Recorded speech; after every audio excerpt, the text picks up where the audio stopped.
Hi, everyone, and welcome to Breaking the Cycle to Step Forward podcast with me, Chris Tuck, and... Hello there, I'm Beverley Ann, and today's episode is 27. Woo-woo. And we are speaking about taking stock. What does that mean to you, Bev?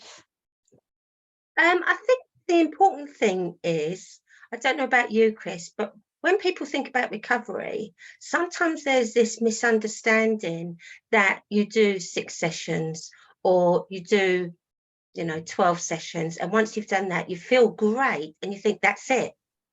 I've battled some layers. I know where I am, I know who I am, and you go along living life and you have changed some of your self-care and you understand your boundaries, etc. But sometimes we are misunderstanding it, and it's like a relationship, as we were saying earlier.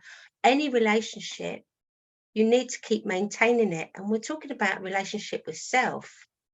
And sometimes, even though you and I, let's be honest, you and I, even though we're professionals as well, and we know how to take care of ourselves, and recovery is really important to us, there are times that we need to take stock because life happens. Yeah, and I think just to go back a little bit, if you haven't even recognised that you need help and support, when you do reach out through the statutory system, you are often offered 6 sessions, 12 sessions, maybe more than that if you go through a charity. But that's just the beginning. It really is. And I think, like you said, many people think that once they get this intervention, that it's going to sort them out for life. And in our experience, that's just not the case. That's why we speak about a journey, don't we? And we're speaking about working actively towards health and wellness on a day-to-day basis, and that it's not an end destination, it is the journey that's important. Absolutely. And it's understanding that, because I know sometimes when I think back to before I'd actually started, if somebody had said to me, oh, it's going to take longer than, I'd be like, oh, that sounds like hard work, and I haven't got the energy for that. I'm just about keeping my head above water if I'm able to do that, let alone you're now telling me it's going to be really hard.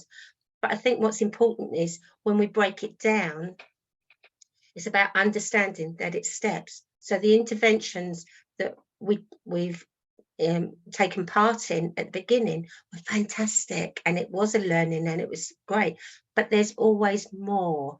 But it doesn't mean to say it has to be challenged all the time. What it is, it becomes easier to some extent only because you're understanding that it's a process. You're understanding what's happening in your body. You're understanding sometimes that, you know what, something's happened in my life. I need to allow myself to grieve. I need to allow myself to have tears, because if I feel them, I can release them, and let's see what's on the other side. Whereas, I've said before many a time, there was a time where I was proud that I didn't ever cry. And I see now that was a strength that kept me going, but actually I became too strong. And I also think that a lot of us that have gone through maybe mental abuse as a child and young person, it was almost, well, it was for me anyway, I basically got told that crying was a weakness, and that if I cried, they would give me something to cry for.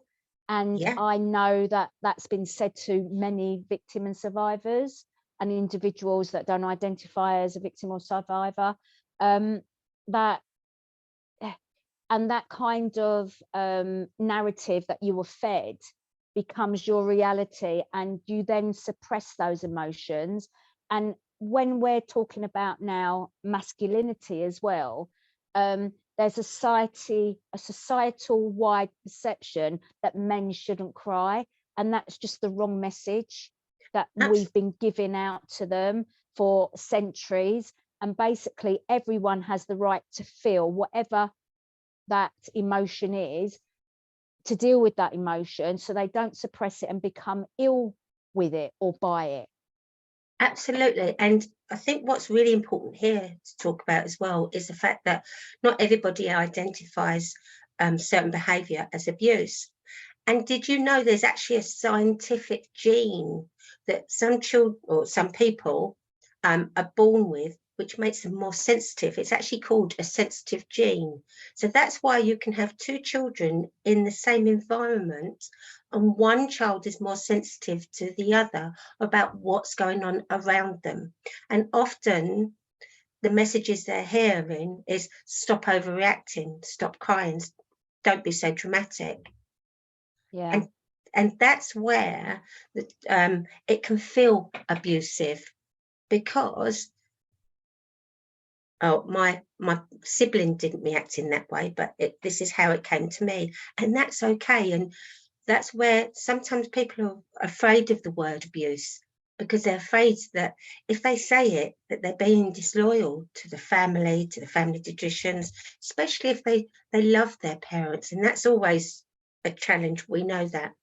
So, but again, if you're saying, like, you know, two children growing up in a loving, nurturing, caring environment, and then those kinds of things are said, to me, that might be psychologically harming to the child that is sensitive.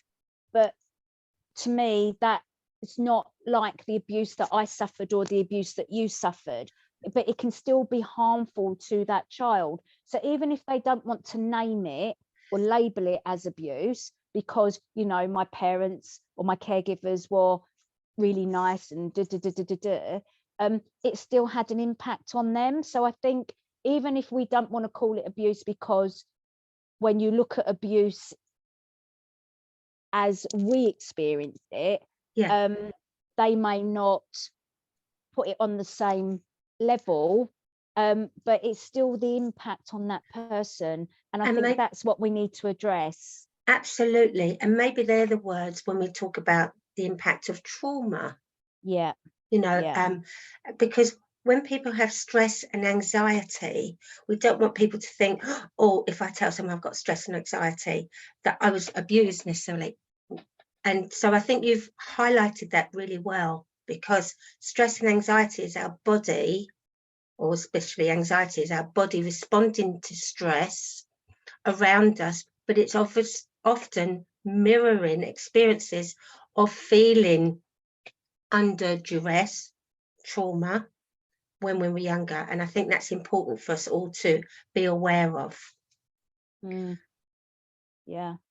So we were sort of like talking about taking stock and saying that it's a journey of healing, it's not an end destination, and that it can take a lot of work, and any relationship unfortunately takes work to become positive and beneficial for both parties in that relationship. And you spoke about relationship with self, so that's still a relationship with yourself that needs work. So it's like taking stock can be at the beginning of your journey, in the middle, or even if you're on an even keel and everything's going really hunky-dory for you, but you might just become stuck by something. And it's just sort of like taking stock wherever it is you find yourself. What would you say to yourself if you're taking stock for yourself? Well, I'll be, this podcast is about being authentic, and we share about our lived experiences, personal experiences and professional. And, there's a few things that I've been doing in my own life or been involved with in my own life, both personally and professionally. And I just feel that every time I come up, there's a wall. It's stuck. And about 2 weeks ago, it was 2 weeks ago, I remember being on a walk and literally tapping into how I was feeling and lifting my eyes up to the sky saying, universe, what is it that you want from me? What do you want me to learn? What is it that I'm doing? I'm really trying so hard. And that word, I suddenly realized, oh, you're trying that hard, are you? think about that. And when I came back, I wrote about that, and I realized, are you actually thinking about what's right for you? And are you trying to hold too much together? And when I looked at it like that, I thought, yeah, I was becoming a little bit headless. And then by writing it down about it, I realized that I'd been triggered by a couple of personal things that were happening. And when that happens, we go into that, I'm going to say control mode. And we've spoken about this before, but trying to do everything and keep it controlled and smooth, and, you know, not letting, like, the plates, you know, the plates that they have on the sticks spinning. Yeah. And it was, as I said those words, I realized I was trying to get all these plates, and do you know what, sometimes some of those plates have to drop. Yeah, for you to realize that you're just doing too much. Yes. Yeah. So that then really made me reevaluate, okay, so what are you doing for yourself at the moment? Because you need to be giving yourself a little bit more. Hence today I went to a gong bath. Ooh, what's that then? Well, it's something that I will have said years ago when I was starting my journey. As we know, the story about meditation, when someone tried to teach me meditation, it was a huge trigger for me. I couldn't do it. I was having to sit still, close my eyes, be in a room, and with other people. In that case, it happened to be a man, but being in a place where there's other people with my eyes shut, there's no way I can just switch off, because my third ear is always on alert. Whereas now, this is where, when we are able to take stock, when I laid down today, because I went with my husband, actually, he came along to see what it's like. He said, you should be laying on your back. And I'd actually, without thinking, had got under the covers and I'd laid on my side. And I realised I was sort of in the fetal position. And I said to him, no, actually, it's okay. They're guidelines, but actually, I feel comfortable this way.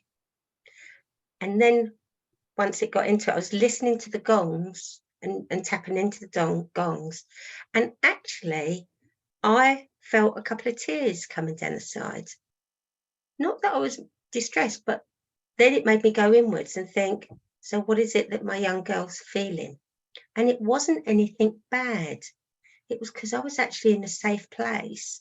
I was actually able to remember some lovely experiences in where we were, the hall that we were in, reminded me of being a young age in a nice environment. And there was a little bit of grief there, happiness and grief. But instead of being fearful of it and shutting it down, I allowed it to come out. And then in time, that was actually uncomfortable. And then I moved round and I was on my back and just enjoying the sound going through my body. And it was then when I stood up, I thought, wow, I would have been frightened of that years ago. So that really helped me to take stock and see how far I've come, and how sometimes I would have suppressed all my feelings and I would have got busier and busier and busier as I became more and more stressed. Just like me. That's my standard default, you know. Stress, overwhelm. Oh, right, just make yourself more and more busy and more stressed and more overwhelmed. So, you know, through my therapy, taking stock for myself, I've obviously learned that I'm a fixer. And again, it's not a bad thing, but you can go too much the other way and just give so much of yourself that it's just exhausting. And I think because I've been doing it, well, I feel I've been doing it since the age of 7. And even before that, I remember cleaning the fire when my mum and dad were having a row. And because then they came and said, well done, that fire looks really gleaming, and it seemed to calm them down. I got into a pattern of diffusing situations by people pleasing, because I pleased my parents in that incident. and then I got praised and it calmed the whole situation down. So that seemed to be, for me, a learning that if I carried on doing that, then everything else would be okay in life. Yeah. Yes. So I am the one that always steps in and tries to calm the waters. If someone's upset about something, but it's not directly me at fault, but if it's aimed at me by whatever interference, I take it on board and I feel like, oh my goodness, what can I do to help them ease their pain, sort out their lives? And my counsellor said, it ain't your issue. You don't need to step in and try and fix everything and fix everybody. It's not you.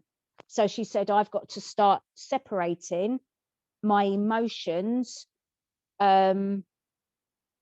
and be able to distance myself. So again, it is boundaries, but I feel like I'm good at putting boundaries in place, but it's trying not to be empathetic about everything, try not to put a personal slant to everything. So people have got a right to be angry at certain things, and I don't need to take that on board because it's not my stuff, basically. And I think lots of us take on, Yeah. you know, and then it makes us start to validate ourselves as people, our worth, our self-esteem, and all of that. So at the moment, I'm taking stock about all of that, and I shall be working on myself, because I obviously, it can be crippling, can't it, Bev? Yeah. So to move forward in a more safe space for me, because there's going to be more and more criticism coming, I'm sure, because of the work that we're involved in. You know, we're trying to create change to better protect children, and some people don't like that. And I'm not going to go into it, but for whatever reason, they don't like you doing the work that you're doing. So there's always criticism coming at you. So I need to almost be able to put up a wall to protect myself, but still keep moving forward with self intact. Absolutely. And I think that's where the hard work comes in. Yeah. Because it's about balance. And we talk about balance, but I remember bloody balance. I know, but I remember, because even hearing yourself, you know, everything you say, absolutely, absolutely there. Want to make it right for everyone, because we know how it feels when it's horrible. We want to be, you know, but that's where now it's like directing it to ourselves a bit. So when we learn to disassociate and push down our emotions and shut off, we do that to the extreme, because that's, you know, we know that that's where we're going forward, we're going to just keep going, and we learn to do that naturally as a child. So then when we're learning about having a relationship with ourselves, we naturally have empathy and we want to fix it. But that's where the balance comes in, because it's like, okay, I now need to choose to disassociate from some of those emotions. Mm-hmm. And that was one of the things I found really challenging in my journey. And that's why taking stock for me is always important, because when I find myself becoming too emotionally involved in, you know, especially family stuff, that's the hardest part. Yeah. You know, as a mum, as a, you know, a wife, as a sister, you know, even as a friend, sometimes we want to make it better. Yeah. But that's where the balance is like, hold on, where are you? What are you doing for yourself? And if you're not careful and you're trying to fix it for everyone, what we do, we disable them. Yeah. We disable that person. Yeah, absolutely. And we don't mean to. No. We're enablers. We want to enable them in the positive way, not disable them and take away their choice. So for me, that is the challenge and the hard part. Yeah. As you said, when it comes to family and really close friends, because you know what it feels like, you don't want them to go through the same, but sometimes they have to go through that bit of pain in order to grow themselves, in order to empower themselves, in order to learn how to deal with the different situations that they're going to come up against in life. And if you just step in all of the time, they're never going to get that learning. Or us, we're never going to get that learning if we always have someone to step in to our space and take over or take the situation out of our hands. And I think the best thing you can do is just be there with holding their hand and supporting, but not actually, you can't do the work. I have to do the work for myself. You have to do the work for yourself, whatever that happens to be. And that's where the growth and the empowerment and the self-esteem and the self-worth gets rebuilt. Yes, and sometimes learning, and this is the hard one, you said something so prevalent, you know, you got praise for cleaning something, so you did it all the more, right? Because there are times when you were receiving messages that weren't loving. Now, here's another one talking about balance. We don't want to hear those horrible things. We heard them as children. We don't want to be called liars or thought of in a bad way. And yet, we can try and do as much as we want, trying to please everyone, but we can't. So what we have to become comfortable with is learning to be comfortable with not being liked a little bit.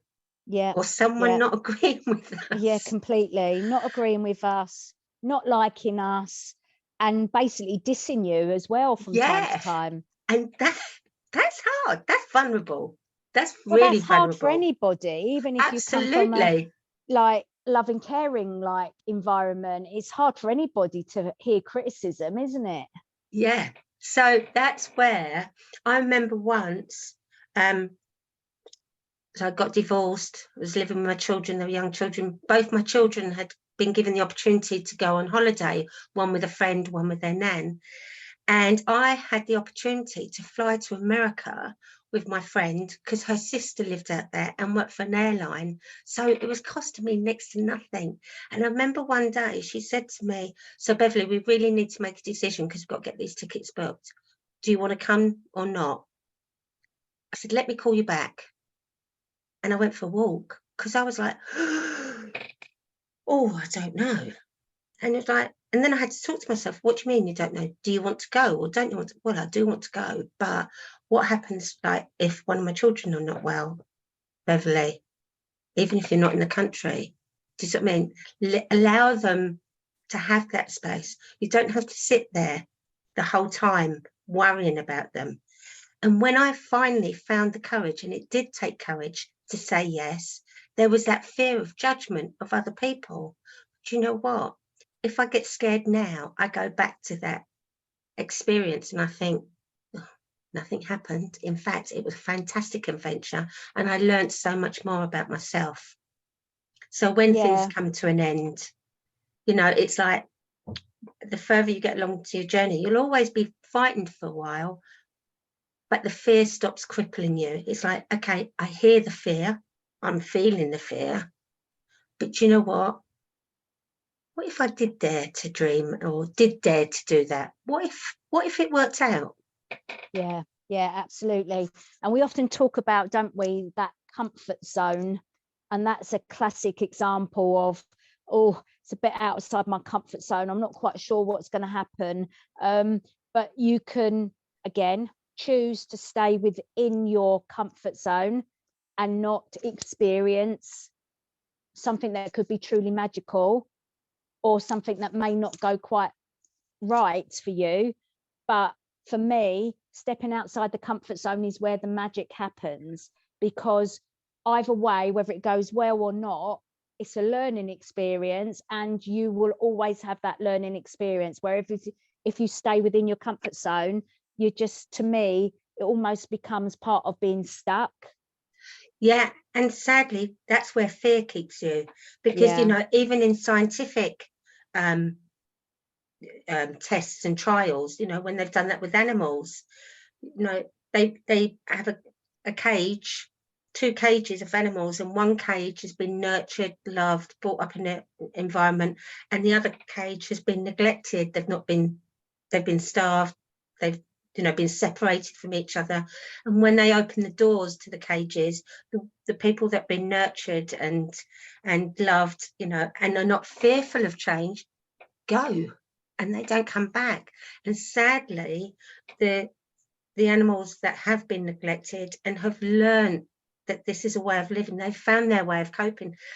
They know how to live that life, and they're so fearful of what could happen is they don't actually leave that environment. And that we see a long time, and that's hard when you're a fixer to see, because you want to go into that other cage of those and say, no, come on. Yeah. And another thing I wanted to speak about today about taking stock is just that example that you've just used, where, for example, my mum, as you know, I've shared it before, she was abused as a child herself.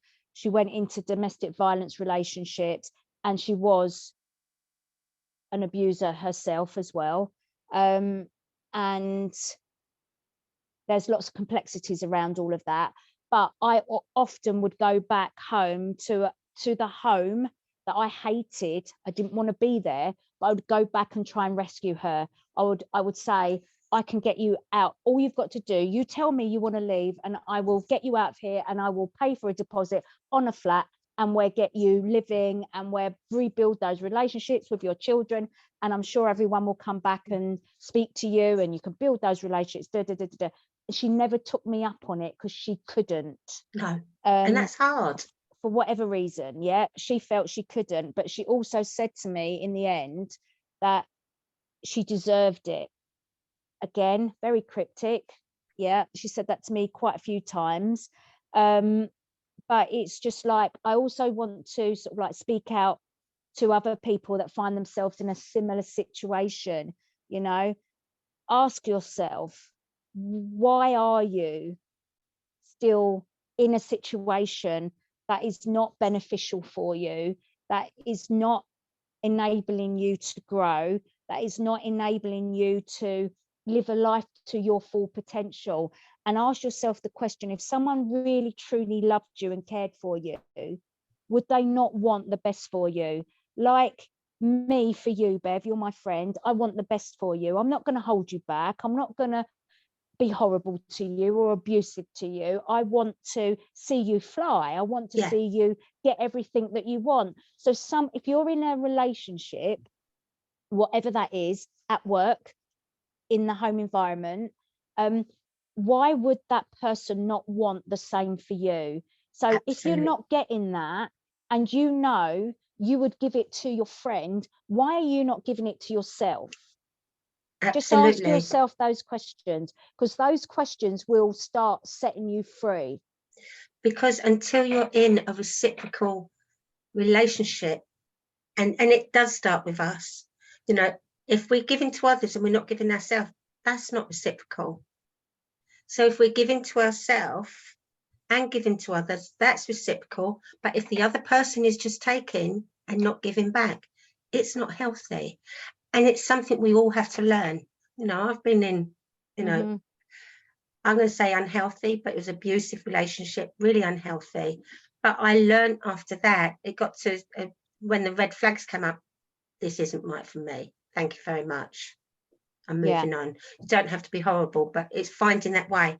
Is this right for me? And again, there's no judgment, because we know plenty of people that are in domestic, violent, coercive, controlling relationships. So this is no judgment, but I just want you to start asking yourselves the questions. What is it you want? What is it you're getting? Do they align? If not, what do you want to do about it? What can you do about it? And if you need that help and support, you need to reach out to the many organizations out there that are there to help you get out of that situation that you're in. Yes, and if you don't know where to go to, there's lots of different places. Even email us, BreakingTheCycleToStepForward@gmail.com. We're not saying we can fix it, but we can maybe signpost you towards a couple of options. And that's always important, because until we're able to verbalise that we're looking for support, people don't know. I mean, I've been very lucky. I had a woman put a leaflet in my hand. Now I look back and I wish I could go back and thank her years ago. I know not everybody would do that. Some people become very defensive and attack. And I say attack like verbally, not necessarily physically, and they want to keep away from you. It's a horrible feeling, but do you know what? Sometimes that's the right thing as well, because you need to allow them to have their space to live their life, and then you concentrate on your own life too. And all we can do, so if you are finding that you are a helper, a fixer, like me and Bev, and it's taken too much out of you, then you're going to have to learn to step back. And it is so difficult, but you need to do it for your own sanity. If you're finding that you need help and support, but you're not quite there yet, think about what life would be like if you wasn't in your current situation. If you dared dream about what your life would look like, if you are taking stock right now, what is it you actually tangibly want?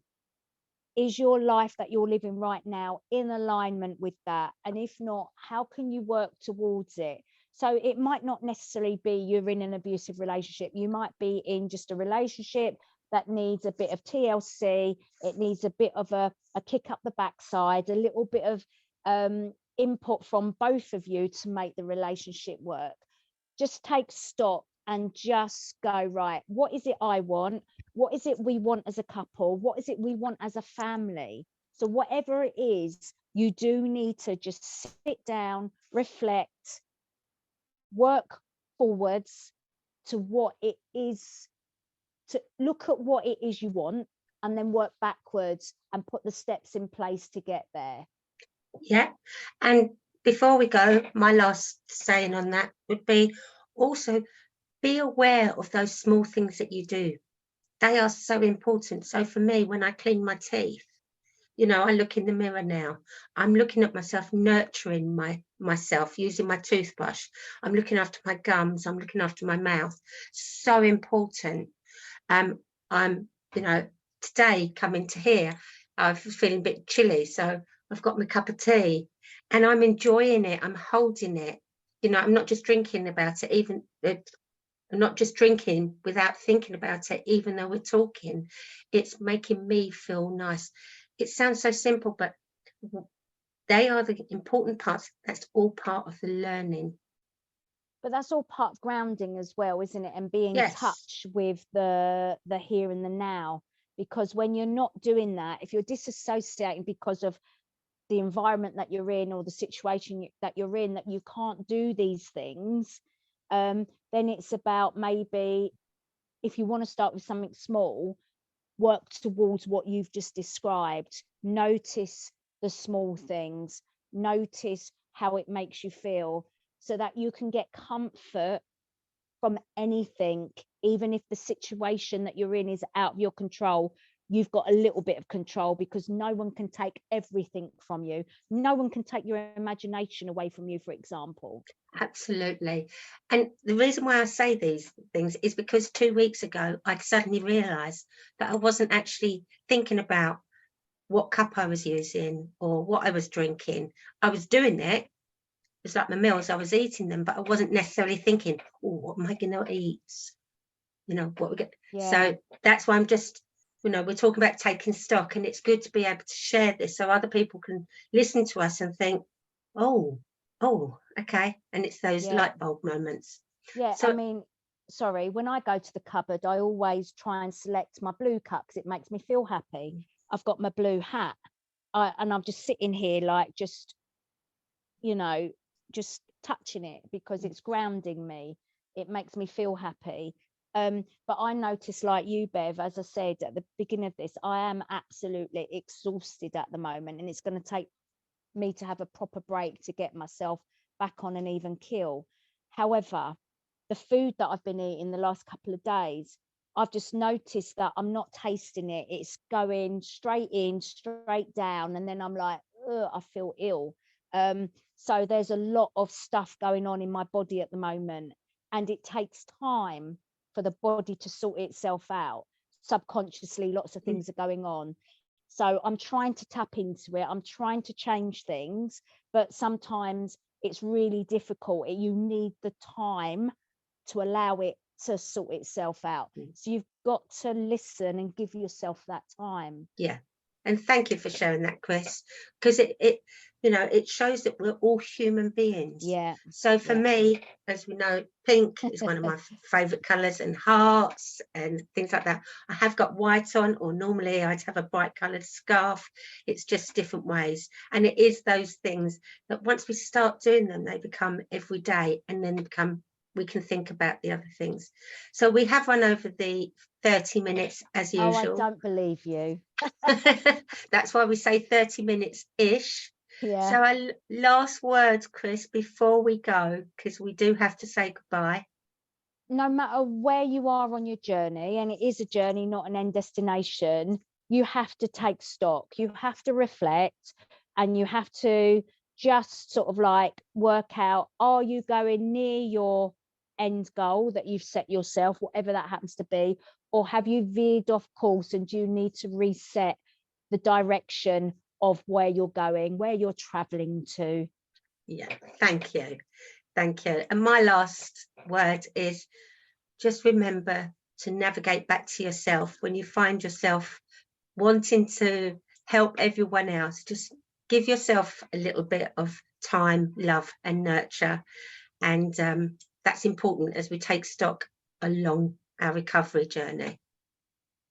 If anything we've said today resonates with you guys, just comment below wherever you're hearing this podcast, and we'd love for you to get in touch. It would be great to know what you want us to speak about in the future, and we'd love for you to download and share and tell everybody about our podcasts, because as we said, we are on number 27 now, and yeah, we'd love to take these conversations to a new level, really. Absolutely. And before we go, just to remind people, you can find us on YouTube, Breaking the Cycle to Step Forward. We're also available on most podcast platforms, Apple iTunes, Google, Alexa. So find us, and you can also find us on Facebook and on LinkedIn, Twitter, LinkedIn. Well, LinkedIn, we don't have our own Breaking the Cycle page, well, at the moment yet. But Chris Tuck and Beverley Ann, you can find us on LinkedIn, and you can find us on Instagram. Lovely. So we've got to wrap this up now. We'll see you next time, everyone. Bye for now. Bye-bye.